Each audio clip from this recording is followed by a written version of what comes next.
2026 की एक खूबसूरत सुबह। पुणे का मशहूर लोहगढ़ किला। रोज की तरह यहाँ सैकड़ों लोग ट्रैकिंग के लिए इकट्ठा हुए थे, लेकिन इसी बीच पहाड़ों की 400 फीट गहरी खाई में एक लाश मिलती है। यह लाश थी 26 साल के युवा और अमीर real estate businessman Ketan Agarwal की। शुरुआत में जिसे एक हादसा यानी ट्रैकिंग एक्सीडेंट माना गया, वह असल में भारत की सबसे खौफनाक और सोची समझी हत्या की साजिशों में से एक थी। एक ऐसी साजिश जिसे किसी दुश्मन ने नहीं बल्कि केतन की मंगेतर ने अपने प्रेमी के साथ मिलकर रचा था। केतन अग्रवाल, उम्र मात्र 26 साल, MSc की पढ़ाई पूरी करने के बाद वह इतनी छोटी सी उम्र में पुणे की एक बड़ी रियल एस्टेट कंपनी के डायरेक्टर बन चुके थे। करोड़ों की संपत्ति और एक सफल करियर, केतन के पास सब कुछ था। परिवार ने उनकी शादी सिया गोयल नाम की लड़की से तय की थी। I love you more than anything. दोनों की सगाई हो चुकी थी और जल्द ही शादी होने वाली थी, लेकिन केतन इस बात से बिल्कुल अनजान थे कि सिया के दिल में उनके लिए प्यार नहीं बल्कि कोई और ही खौफनाक इरादा पल रहा था। पुलिस जांच में सामने आया कि सिया गोयल का चेतन चौधरी नाम के एक युवक के साथ पुराना और गहरा प्रेम प्रसंग चल रहा था। सिया केतन से शादी नहीं करना चाहती थी, लेकिन पारिवारिक और सामाजिक दबाव के कारण वह इस रिश्ते से पीछे नहीं हट पा रही थी। केतन के पिता के अनुसार केतन सिर पर एक छोटा सा विग लगाते थे, जो शादी तय होने से पहले ही सिया के परिवार को साफ साफ बता दिया गया था। लेकिन सिया के मन में केतन के प्रति नफरत और चेतन के लिए दीवानगी इस कदर बढ़ चुकी थी कि दोनों ने मिलकर केतन को हमेशा के लिए अपने रास्ते से हटाने का फैसला कर लिया। सिया गोयल ने केतन को जन्मदिन मनाने या घूमने के बहाने लोहगढ़ किले पर बुलाया। योजना के मुताबिक सिया का प्रेमी चेतन चौधरी भी पहले से ही वहां घात लगाकर बैठा हुआ था।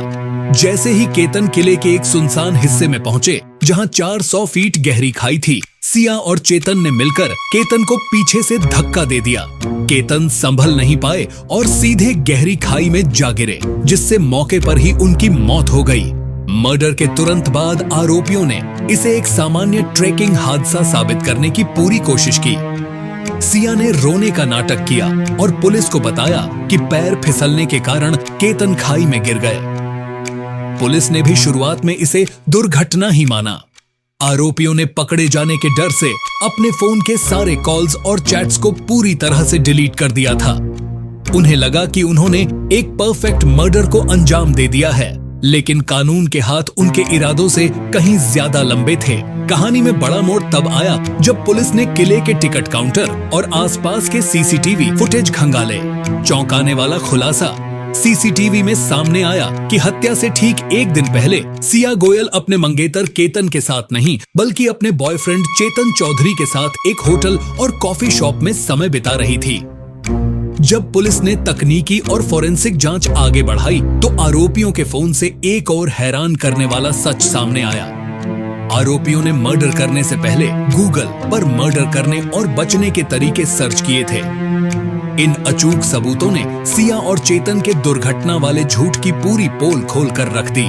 जून 2026 के आखिरी हफ्ते में पुणे पुलिस ने सिया गोयल और चेतन चौधरी को आधिकारिक तौर पर गिरफ्तार कर लिया।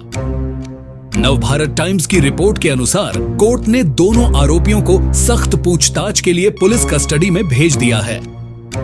जहां बचाव पक्ष के वकील इसे अब भी महज एक हादसा बता रहे हैं, वहीं केतन का रोता बिलखता परिवार इस सोची समझी क्रूर हत्या के लिए दोनों दोषियों को फांसी की सजा देने की मांग कर रहा है।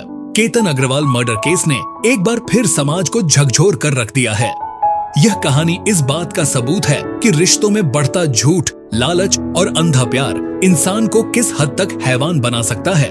लेकिन यह केस इस बात की भी गवाही देता है कि अपराधी चाहे कितना भी शातिर क्यों न हो, वह डिजिटल दुनिया में अपने पीछे कोई न कोई ऐसा सुराग जरूर छोड़ जाता है जो उसे सलाखों के पीछे पहुंचा देता है। केतन अग्रवाल को तो वापस नहीं लाया जा सकता, लेकिन पूरा देश अब कोर्ट से न्याय की उम्मीद कर रहा है।